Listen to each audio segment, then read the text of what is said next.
दूरदर्शन केंद्र रांची के आज के इस कार्यक्रम में आप सभी दर्शकों का स्वागत है। और आप जानते हैं कि आज वर्ल्ड रेडियो डे है और रेडियो से हमारा और आपका क्या संबंध है ये तो छुपी हुई बात है नहीं।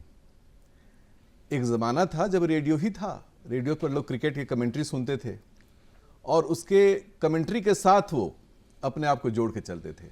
रेडियो पर जो खबरें आती थीं वो खबरें दूर दराज इलाके में, गांव में जहां उस वक्त बिजली भी नहीं था, समुद्र में जो मछुआरे हैं और न जाने कौन सी ऐसी जगह थी जहां पर ये रेडियो वेव नहीं पहुंचा करता था और लोग रेडियो के सेट के साथ बैठते थे और खबरें सुनते थे, अनेक प्रोग्राम सुनते थे और सबकी यही अभिलाषा होती थी कि काश मैं भी किसी दिन जाके रेडियो में बोल पाता।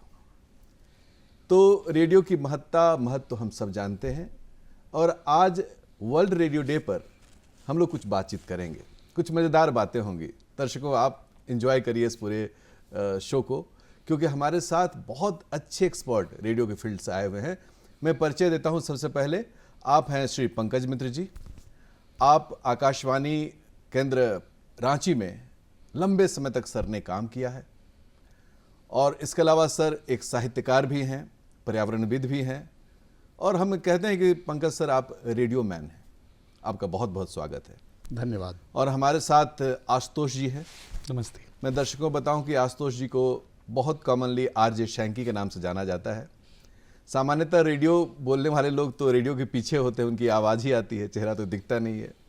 लेकिन दूरदर्शन का आज इस कार्यक्रम में हम आरजे शैंकी को भी देख रहे हैं। आपका बहुत बहुत स्वागत है। सबसे पहले बात यही होगा कि वर्ल्ड रेडियो डे, ये इसके मनाने के पीछे का क्या इतिहास है पंकज सर? जी, वर्ल्ड रेडियो डे बनाने के पीछे जो इतिहास है तो वो ये है कि यूनेस्को ने ये सोचा कि कौन सा ऐसा माध्यम हो सकता है जो ज़्यादा से ज़्यादा लोगों तक, जिनके पास संसाधनों का अभाव है, वैसे लोगों तक ज़्यादा से ज़्यादा इंफोटेनमेंट, जो एंटरटेनमेंट और इन्फॉर्मेशन है, वो कैसे पहुंच सकता है। और दूसरी बात ये कि बहुत सारे जो सामाजिक और ऐसे मुद्दे हैं, जैसे मान लीजिए पर्यावरण का ही मुद्दा है, तो ये तमाम चीज़ें कैसे ज़्यादा से ज़्यादा लोगों को वो ज़्यादा सेंसिटाइज कर सकती हैं, उनके पास कैसे पहुंच सकती हैं चीज़ें। तो ये करना बहुत ज़रूरी था और इसीलिए यूनेस्को ने ये कहा कि 13 फरवरी को हम लोग हर साल वर्ल्ड रेडियो डे मनाएंगे। शैंकी जी, आप आरजे भी रहे हैं और प्रोड्यूसर भी रहे हैं और जैसा कि पता है कि इस बार क्लाइमेट चेंज जो है हमारा वर्ल्ड रेडियो डे का फोकल थीम है, तो आप कैसे मतलब सिग्निफाई करते हैं कि वर्ल्ड रेडियो डे में प्राइवेट एफएम की क्या मतलब भागीदारी हो सकती है? जब प्रोग्राम और कंटेंट क्रिएशन होता है जी, चूंकि हमारे फील्ड में हर दिन स्पेशल है। आज अगर एक दिन है तो कल हो सकता है बच्चन साहब का बर्थडे हो या लता जी का बर्थडे हो, और गानों के साथ और कंटेंट के साथ श्रोताओं का इतना प्यार रहता है कि हम उसे उस तरीके से सजाते हैं, परोसते हैं। तो वर्ल्ड रेडियो डे पर इस बार का जो थीम है पर्यावरण, जिस पर मुझे लगता है मोर और लेस हर रेडियो जॉकी कहीं ना कहीं हर रोज़ अपने शोज़ पे, अपने दिन कार्यों में अलग अलग टाइम बैंड पर वो इंटीग्रेशन ज़रूर रखता है। जैसे हम वेदर अपडेट कहते हैं, पॉल्यूशन इंडेक्स अपडेट हैं, छोटी छोटी चीज़ें, उनके टेक्स हैं, गो ग्रीन का एक नारा होता है। तो ये सारी चीज़ें श्रोताओं को पहुंचाना, उनको इंगेज करना, ये हमेशा एक हिस्सा रहता ही है।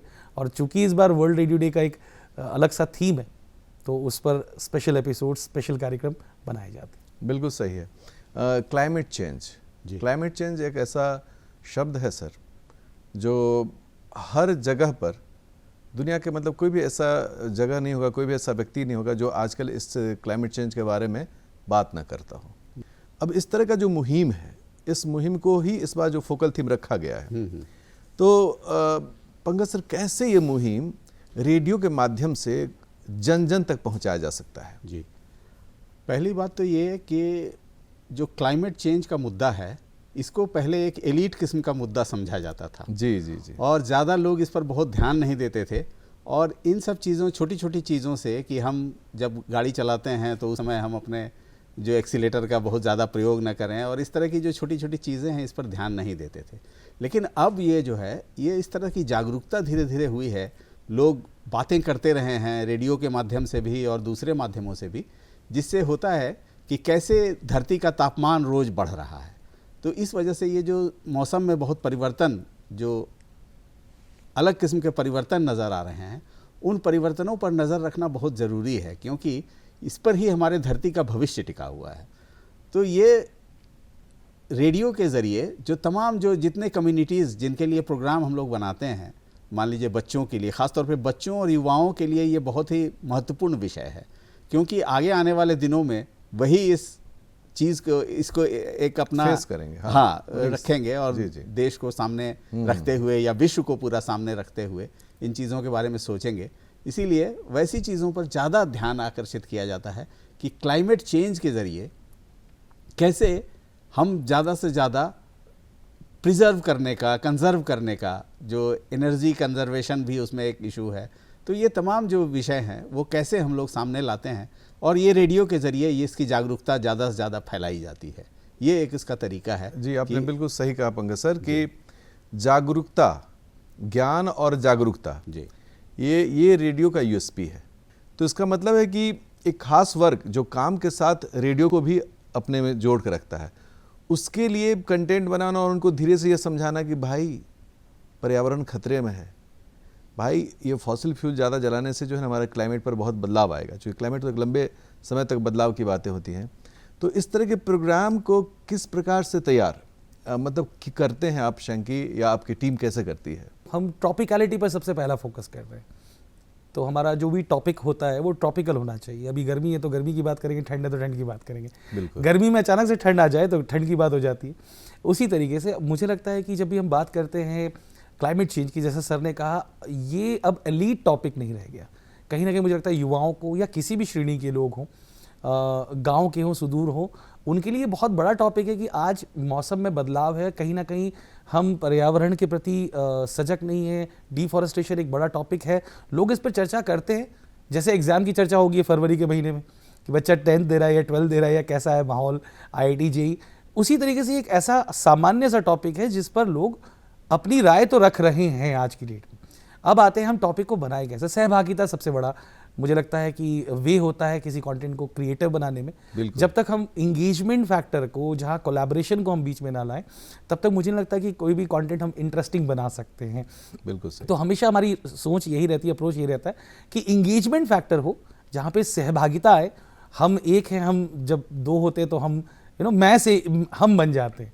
That is the key actually sir. जी, आपने बिल्कुल सही कहा है कि जब जैसे ही कोई रेडियो ऑन करते हैं तो मैं से हम हो जाते हैं। पंकज सर, प्रसार भारती का जो टैग है वह है कि भारत का लोक सेवा प्रसारक, और बहुजन हिताय बहुजन सुखाय, इस तरह के टैग कहीं न कहीं बहुत ही कनेक्ट करता है चीज़ों को। तो अगर हम कहें कि पर्यावरण और क्लाइमेट चेंज ये कोर विषय अगर आकाशवाणी उठाता है और करता भी है कार्यक्रम, तो कौन कौन से ऐसे कार्यक्रम जो आपके यादों में है जिसको आप साझा करना चाहेंगे? जी, एक तो ये है कि जो बच्चों के लिए हमारे कार्यक्रम होते हैं, हाँ, उनमें पर्यावरण का मुद्दा बहुत तेज़ी से नाटकों के रूप में, छोटे छोटे स्किट्स के रूप में वो सामने आता है। दूसरा है युवाओं के बीच में, यूनिवर्सिटीज़ में के कैंपस में भी जाके इस तरह का कार्यक्रम करते हैं। कुछ अगर आपने कुछ एक याद हो तो? हाँ, एक विषय हम लोगों ने दिया था कि कैसे हम लोग फॉसिल फ्यूल से बच सकते हैं, या जब आप गाड़ी चलाते हैं तो क्या क्या सावधानियां रख सकते हैं, ख़ासतौर पे युवाओं के लिए।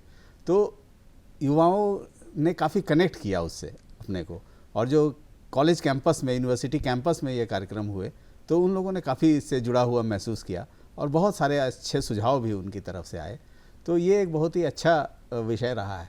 ख़ासतौर पे एक चीज़ और मैं कहना चाहता हूँ कि जी। जो भारतीय विजडम है, भारत का जो एक विजडम है, वो पर्यावरण के प्रति बहुत जागरूक रहा है शुरू से। क्योंकि आप देखिए कि हमारा जो जितने पुराने वेद उपनिषद जितने भी हैं उनको आरण्यक कहा जाता था। हाँ, कि वो अरण्य से पैदा हुए हैं चीज़ें, तो जंगल से उनका जुड़ाव शुरू से रहा है। और ख़ास तौर पे बाद में भी आप देखें कि बहुत सारे ऐसे कवि भी हुए हैं, जैसे घाघ एक बहुत महत्वपूर्ण कवि हुए हैं। जी। उनके बारे में जो मौसम की भविष्यवाणियाँ जो इन्होंने दोहे के रूप में की है, वो भारतीय विजडम का, भारतीय मेधा का एक अभूतपूर्व उदाहरण है कि वो पहले ही मौसम देख के ही बता देते थे कि अगले 15 दिनों में बारिश होगी कि नहीं होगी। तो इस तरह की जो भविष्यवाणियाँ थी वो कविता के माध्यम से कहना और लोक चेतना में उन चीज़ों का प्रसार करना। बहुत सारे गाँव में आप जाएंगे तो सैकड़ों लोग इस तरह की कहावतें याद रखे हुए हैं। तो ये जो प्रचार प्रसार हुआ उसको इस्तेमाल हम लोग रेडियो में ज़्यादा से ज़्यादा करें। हाँ। तो वो है कि भारतीय विजडम से भी वो जुड़ा हुआ है और रेडियो के जरिए ज़्यादा से ज़्यादा लोगों तक पहुंच भी सकता है। और कहते हैं लोकल से ग्लोबल। जी, लोकल से ग्लोबल। अगर हम लोकल चीज़ों को उठाते हैं और अपने लोगों के बीच की बातें करते हैं, होता है क्या कि रेडियो का क्या प्रभाव होना चाहिए। कई बार इस विषय पर बातें भी आती हैं कि कितने लोगों तक प्रभाव जाना चाहिए। तो पहले तो शॉर्ट वेव और मीडियम वेव था, तो काफ़ी लंबी दूरी तक वो चीज़ें जाती थी, लेकिन सामान्यतः उसका जो दौर था उसमें गाने ही ज़्यादा पॉपुलर थे। कंटेंट को उस लेवल पर बनाना बहुत मुश्किल था। लेकिन प्राइवेट एफएम और जो इवन की आकाशवाणी का जो अपना एफएम है, ये एफएम ने एक नया एक तड़का दिया कि एक अंदाज जो है ना वो बदल दिया उसने। तो हम लोग चूँकि कई सुनते हैं, बहुत सारे एफएम भी, आपका भी एफएम हम लोग सुनते हैं, तो उसमें एक अलग अंदाज में लोग बात करते हैं। थोड़ा सा ऐसे शांकी, आप थोड़ा सा ऐसे बताइए, मान लिया आपको क्लाइमेट चेंज पर एक प्रोग्राम बनाना तो आप कैसे आप उसको बनाएंगे, कैसे लोगों को बताएंगे? आप महसूस करिएगा आप रेडियो में। तो इसकी शुरुआत ऐसे करते हैं। नमस्कार, मैं हूं शैंकी रेडियो सिटी 91.9 एफएम से, और इस वक्त मैं हूं आनंद सर के साथ और हमारे साथ है the great sir from Akashvani. तो भाई आज चर्चा हो रही है कि हमारे रांची शहर में सिकंदर कौन बनेगा। सिकंदर यानी कि राजा, राजा यानी कि द किंग। अब ये किंग बनते कैसे हैं भाई? जो प्रदेश का सोचे, जो अपना सोचे, वो राजा नहीं हो सकता। जो दूसरों का सोचे वो राजा हो सकता है, यानी कि जो प्रदेश का सोचे। तो राजा बनेगा कौन? मैं बोल रहा हूं कि अगर आपके अंदर वो गुण है तो प्लीज हमें बताइए। मैं बात कर रहा हूं क्लाइमेट चेंज की। आपके अंदर 3 ऐसे सजेशंस हो जो आप हमें बताएं, हमारे लिसनर्स को बताएं, जो हमें लगे कि आप हो सकते हैं आज सिटी के किंग। तो जरूर डायल करें हमें इस नंबर पे एंड सुनते रहें हमारे इस प्यारे प्यारे पॉडकास्ट। क्या बात है, बहुत मजा आ गया। दर्शक भी बहुत एंजॉय कर रहे होंगे। आकाशवाणी भी अपनी प्रस्तुति एक बड़े ही अनूठे अंदाज में जी और दिल को छूने वाले अंदाज में करते हैं लोग। पंकज सर, आप तो इतने दिनों वर्षों से जुड़े हुए हैं। अगर एक क्लाइमेट चेंज पर आपको अगर एक प्रस्तुति करनी हो आकाशवाणी पर, आप उसको कैसे करेंगे सर? Very interesting. एक तो पहले कि मैं ये चाहूँगा कि मैं बच्चों के लिए कुछ जी जरूर। वो तो आकाशवाणी में चूँकि मैं होता नहीं है तो वो हम होता है हमेशा। तो हम आकाशवाणी से बोल रहे हैं। आज हम बच्चों के लिए एक पर्यावरण पर आधारित कार्यक्रम लेकर आए हैं। तो बच्चे, आप रेडियो सेट के नज़दीक आ जाएं और आप सुने इसको। तो सबसे पहले देखिए कि एक जंगल था। जंगल में बहुत सारे जानवर थे। हाँ। जानवरों के साथ साथ वहाँ पर कुछ ऐसे जानवर भी थे जो बहुत छोटे और कमज़ोर थे। जंगल में एक बार आग लग गई। तो आग लग गई तो वहाँ पर एक छोटी चिड़िया जो है वो चोंच में पानी ले आकर उस पर डाल रही थी। तो दूसरे जानवरों ने उसका मजाक उड़ाया। कहा कि अरे तुम इतनी छोटी चिड़िया, इतनी बड़ी आग लगी हुई है, कैसे तुम इसको बुझाओगी? तो चिड़िया ने, जानते हैं क्या जवाब दिया? बहुत ही खूबसूरत सा जवाब दिया। कहा उसने कि मैं अपना नाम उन लोगों में लिखवाना चाहती हूँ जो आग लगाते नहीं हैं, आग बुझाते हैं। इसीलिए मैं छोटी सी चिड़िया छोटे अपना योगदान में दे रही हूँ। अद्भुत। ये अभी जो हमारा ये जो वर्ल्ड रेडियो डे पर ये जो प्रोग्राम चल रहा है, और आप लोग जैसे रेडियो के महारथी ने जिस तरह से मतलब हम कहें कि दूरदर्शन पर, मतलब स्क्रीन पर हमने एक रेडियो को अनुभव किया कि कैसे बातें की जाती हैं। और आप जानते हैं सर कि मैं भी रेडियो में जुड़ा रहा हूँ और रांची यूनिवर्सिटी में भी रेडियो खांची की स्थापना करने का सौभाग्य मिला। एक सामुदायिक रेडियो स्टेशन को भी और भी प्रभावी माना जाता है, क्योंकि एक छोटे समुदाय के बीच में 10 किलोमीटर 12 किलोमीटर में जो 50,000 1 लाख लोग रहते हैं, उनके बीच के बातें होती हैं और एकदम उनके डायलेक्ट में बातें होती हैं। हम नागपुरी में बात कर सकते हैं, हम हो मुंडारी में बातें करते हैं। और सामुदायिक रेडियो जो है, चूँकि मैं उसमें काम मैंने किया है, तो मैं ऐसे जानता हूँ कि एकदम देसी और खाँटी अपने लोगों की बातें उठाते हैं कि अगर पॉल्यूशन वहाँ पर है तो पॉल्यूशन की बातें होंगी, लोग उसमें भागीदारी करते हैं। हाँ, सामुदायिक रेडियो में मैं दर्शकों को बताना चाहता हूँ कि एक बड़ी खास बात होती है कि इसका द्वार जो है ना वो हमेशा आपके लिए खुला रहता है। ये सबसे अच्छी बात होती है एक सामुदायिक रेडियो में कि आप जब चाहें आकर अपने भावनाओं को, अपने जो भी आप बोलना चाहते हैं, हमारा काम बस ये होता है कि देखना है कि उसमें कुछ अनावश्यक बातें ना जाए। तो कहीं ना कहीं ये रेडियो का जो रिवोल्यूशन है, और अब बदलते दौर में दुनिया बदल रही है, अब सोशल मीडिया की बातें आ चुकी हैं, अब रेडियो जो है वो डिजिटल रेडियो हो चुका है और इंटरनेट रेडियो हो चुका है। तो थोड़ी सी बातें इंटरनेट रेडियो पर भी करते हैं, क्योंकि इसने अपना स्वरूप बदला है। और इंटरनेट पर रेडियो आने से एक तो बात हो जाती है कि अब आप लोकल नहीं रहते हैं, आप दुनिया में किसी भी हिस्से में सुने जा सकते हैं। शांकी, ये लोकल से जो ग्लोबल रेडियो होते जा रहा है डिजिटल प्लेटफॉर्म पर, सोशल मीडिया पर या ऑनलाइन पर, इसका अनुभव कैसा रहा, क्योंकि आप भी हैं वहाँ पर? जी आनंद सर, मैं आपको ये बताना चाहूँगा कि इस पूरे ट्रांजिशन का जी मेरे पे प्रभाव क्या रहा और मेरे कार्य पर जो बदलाव आज है, वो बदलाव का मैं हिस्सा रहा हूँ, तो मैं I can share my insights to you. जैसा सर ने भी एक प्यारी सी स्टोरी सुनाई, मैं अभी तक उससे बाहर नहीं निकला हूँ। तो रेडियो का प्यार अभी भी वही है, थिएटर ऑफ माइंड। हम प्लेटफॉर्म कोई भी लेके जाएं, हमारा जो आर्ट वर्क है, जिससे हम दूसरों पर प्रभाव डालते हैं, अपनी बातें रखते हैं, श्रोताओं के दिमाग में एक दिल में जगह बनाते हैं, वो किसी भी प्लेटफॉर्म से जाएगा, वो उसी तरीके से जाएगा जैसा प्लेटफॉर्म है। लेकिन कंटेंट और कंटेंट को क्रिएट करना, जिसे हम कहते हैं कंटेंट ट्रीटमेंट, वो उसे ग्लोबल से लोकल बनाने में सहायता देती है। इंटरनेट का दौर आज अब जान ही रहे, तो मैं हमेशा कहता हूँ ग्लोबल और लोकल को मिला के ग्लोकल कहता हूँ। ग्लोकल इंटरनेट पर मैं रेडियो की अगर मैं बात करूँ, हम अगर और भी सोशल मीडिया प्लेटफॉर्म्स हैं जहाँ पे हम लोगों को देखते हैं कि लोग लोकल कंटेंट को बड़ा पसंद कर रहे हैं। किसी गांव में कोई एक कम्युनिटी किस तरीके से खाना बना रही है, या कोई कम्युनिटी कैसे रह रही है, कोई कैसे घूम रहा है, ये देखने में बड़ा मजा आता है, which is not a international content, is a very local micro local content. तो ऐसे संदर्भ में हमने जब रेडियो को आज की डेट में देखा, तो रेडियो दो तरीके से चला गया है। एक सिर्फ ऑडियो माध्यम पे रह गया। तो सिर्फ ऑडियो माध्यम की हम जब बात करते हैं तो हम उसे पॉडकास्टिंग भी कहते हैं कई बार, क्योंकि वो ब्रॉडकास्ट नहीं हो रहा, पॉडकास्ट के थ्रू निकल जा रहा है। मैं एक शो की बात नहीं कर रहा हूँ, मैं पूरे प्लेटफॉर्म की बात कर रहा हूँ, जहां पर हम पॉडकास्ट पे अलग अलग शोज स्ट्रीमिंग पर सुन सकते हैं। बिल्कुल। अब रेडियो आज की डेट में ट्रांजिशन जिस दौर पे है, लोग रेडियो को देखना भी चाहते हैं, रेडियो आर्टिस्ट के साथ लाइव इंटरेक्शन भी करना चाहते हैं, क्योंकि उनके पास वो विजुअल माध्यम भी है। तो वो भी एक प्यारा सा दौर है जहाँ पर आज अपने आरजेस के साथ इंटरेक्ट लाइव कर सकते हैं, लाइव अपने गानों की फरमाइश बता सकते हैं। मतलब हम ये कह सकते हैं कि रेडियो दिख रहा है आज के दिख रहा है क्योंकि पूरी तरीके से मतलब मीडिया ट्रांसफॉर्मेशन का दौर है, इसलिए शायद एक मतलब क्लाइमेट जैसे इश्यूज पर भी रेडियो हर तरीके से आगे बढ़े, ये भी महत्वपूर्ण है। आप कुछ बोल रहे थे? और नहीं, मैं वही कह रहा हूँ, इस पे भी हम दो तरीके से इसको प्रभाव देखते हैं। पहला हो गया हम डिजिटल कैसे कर रहे हैं, दैट इज 100% कंटेंट क्रिएशन। जो कंटेंट हमने बनाया रेडियो का, उसका कंटेंट हम अपलोड कैसे कर रहे हैं, ये पहला चैलेंज है। दूसरा चैलेंज ये है कि सोशल मीडिया अट्रैक्शन कैसे करें। बिल्कुल। तो सोशल मीडिया एक अलग सा संदर्भ हुआ, जहां पर आरजेस की अपनी फैन फॉलोइंग भी होती है, तो उनके टूल्स के साथ भी, जैसे कोई रील बना लेंगे, कोई विजुअल्स का कुछ अपना प्रॉम्प्ट कर देंगे, प्रोम्स लगा लेंगे, वो भी एक माध्यम है। पर मेजर काम है जो डिजिटल कंटेंट क्रिएशन है, जिसकी तरफ हम अलग अलग प्लेटफॉर्म से अपने ऑडियो या वीडियो पॉडकास्ट को भी अपलोड करते हैं। तो ये दो अलग अलग भागों में बढ़ करके काम करना अब 360 की तरफ जा रहा है। बिल्कुल, आपने सही कहा है कि सर आपके ज़माने में जब आपने रेडियो की जर्नी शुरू की होगी, उस ज़माने में और आज के ज़माने में रेडियो में कितना बदलाव आ चुका है। सर एक बार आप शोकेस करिए, आप इतने लीजेंड हैं हमारे लिए। ये बदलाव बहुत ही अच्छा है जी, क्योंकि तकनीक के साथ अगर आप चलेंगे नहीं तो आप एक संस्थान के तौर पर आप जो है ऑब्सोलीट हो जाएंगे और उस हिसाब से आप सामना नहीं कर पाएंगे।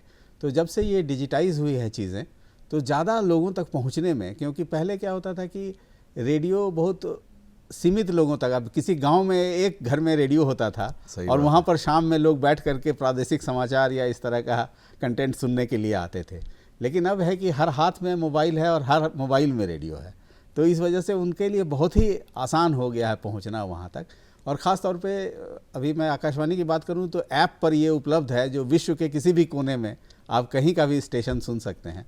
तो ये पहुंच बहुत ज़्यादा दूर तक लोगों तक बढ़ी है और इसीलिए ये ज़्यादा से ज़्यादा पॉपुलर भी होने लगा है, चीज़ें पॉपुलर हो रही हैं। तो पहले जो है वो कंटेंट पर बहुत ही ज़्यादा कंसंट्रेशन के साथ ध्यान दे करके चीज़ें बनती थी, तो अब भी वो कंसंट्रेशन अब ज़्यादा जिम्मेदारी हमारी बढ़ गई है। हाँ। तो ये जिम्मेदारी बढ़ने का जो एहसास है, बिल्कुल। ये बहुत ही खूबसूरत एक एहसास है, और ज़्यादा लोगों तक पहुंचने का जो एहसास है वो भी अच्छा एक एहसास है। हाँ, आज तो- भी है ना सर कि जी। जो अच्छे कार्यक्रम बना रहे हैं, जो भी ऐसे जैसे ऑडियो पॉडकास्ट, बिल्कुल।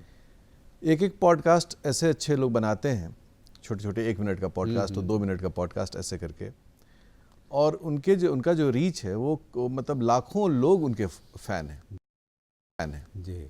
और स्टोरी टेलिंग, जैसे अभी पहले होता है दादा दादी की कहानियाँ, या आकाशवाणी में भी कहानियाँ होती थी, हाँ, हाँ, हाँ। तो अब जो है इस तरह की कहानियाँ भी काफ़ी चलती हैं कि अब स्टोरी टेलिंग भी स्टार्ट हो रहा है। तो अब मैं कुछ ऐसे सजेशन चाहूँगा, जो लोग हमारे इसे देख रहे हैं, हमारे इस कार्यक्रम को, और कुछ मीडिया से भी लोग देख रहे हैं, एक रेडियो पर, जैसे कि इस बार हमारा जो फोकल थीम है क्लाइमेट चेंज, तो इस कार्यक्रम के निर्माण में किन किन चीज़ों को सर एक बार देखना चाहिए, बस एक छोटी सी उसमें आप कुछ ऐड कर दें। अगर उसमें सजेशंस की बात करूं तो सबसे पहले तो है कि जो लोकल लैंग्वेज का इस्तेमाल है, वो जैसा कि आप कम्युनिटी रेडियो के सिलसिले में कर भी रहे हैं, जी जी, वैसे लोकल लैंग्वेज का इस्तेमाल बहुत ज़रूरी होता है, तभी वो अपने को एकाकार महसूस करते हैं कि हमारे घर की कोई चीज़ है। तो उस लैंग्वेज का इस्तेमाल ज़्यादा से ज़्यादा आप करें, और जो ख़ास तौर पे जो हमारे पास जो ज्ञान उपलब्ध है, जो सोसाइटी के पास जो ज्ञान उपलब्ध है, उन चीज़ों का ज़्यादा से ज़्यादा प्रयोग करें, तब उनको लगेगा कि ये हमारी बात कर रहे हैं, हमारी चीज़ कह रहे हैं। और उन्हें बहुत टेक्निकलिटीज़ में ले जाने की ज़रूरत नहीं है कि क्लाइमेट चेंज पर कोई मतलब हल्के फुल्के अंदाज में कैसे हम चीज़ों को उन तक पहुंचा सकते हैं। अगर आप ऐसा गौर करें कि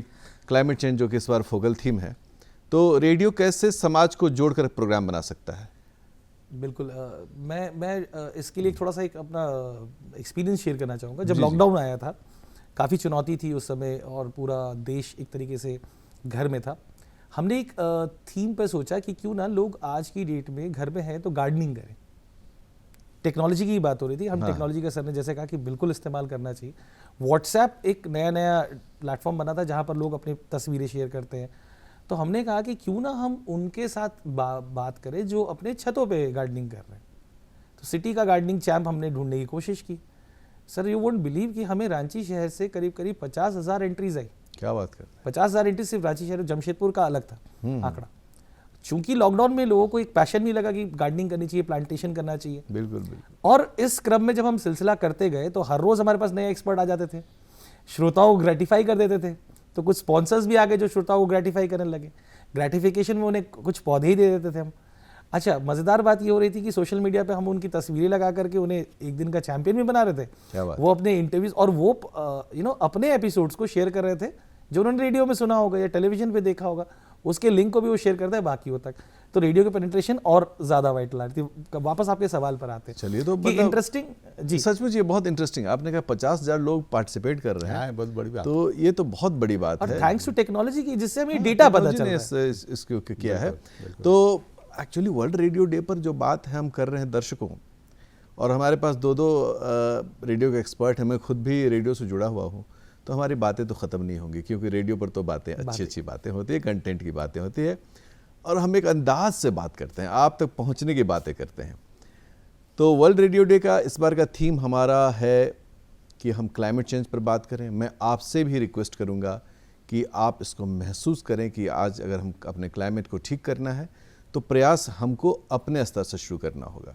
आपके मन में भी कोई आइडिया हो कि आप बदलाव करने के लिए, क्लाइमेट में बदलाव करने के लिए आपके पास कोई आइडिया हो, तो बिल्कुल आपके लिए सारे चैनल्स ओपन हैं। आप दूरदर्शन केंद्र रांची आ सकते हैं, आप आकाशवाणी केंद्र रांची जा सकते हैं, आप प्राइवेट एफएम तक जा सकते हैं, आप कम्युनिटी रेडियो तक जा सकते हैं और अपनी बातों को रख सकते हैं। इसमें कहीं संकोच करने वाली बात नहीं है। तो आज तो बहुत सारी बातें हुई। हमने ये भी सुना कि कैसे एक रेडियो प्रोग्राम में हमारे जो एक्सपर्ट हैं वो बोलते हैं कार्यक्रम को लेकर, और आप इनके रेडियो को भी सुनिए, आकाशवाणी को सुनिए, प्राइवेट एफएम को सुनिए, कम्युनिटी रेडियो को सुनिए, एंजॉय करिए। और वर्ल्ड रेडियो डे के इस कार्यक्रम को अब समापन करने से पहले मैं पंकज मित्र सर को बहुत बहुत धन्यवाद देता हूँ, आभार करता हूँ सर। मन तो नहीं भरा, तो फिर कभी बात करेंगे इस पर। और आशुतोष, आप आरजे शैंकी के नाम से बहुत पॉपुलर हैं, अभी प्रोग्रामिंग हेड भी आप रेडियो सिटी में, आपका बहुत बहुत धन्यवाद हो। और धन्यवाद दर्शकों, आपने हमारे इस कार्यक्रम को सुना है, और आप सजेशंस हमें इस ईमेल आईडी पर लिखकर भेज सकते हैं। और आज मुझे और दूरदर्शन केंद्र रांची के पूरी टीम को दीजिए इजाज़त। आप एंजॉय करिए, सुनते रहिए रेडियो।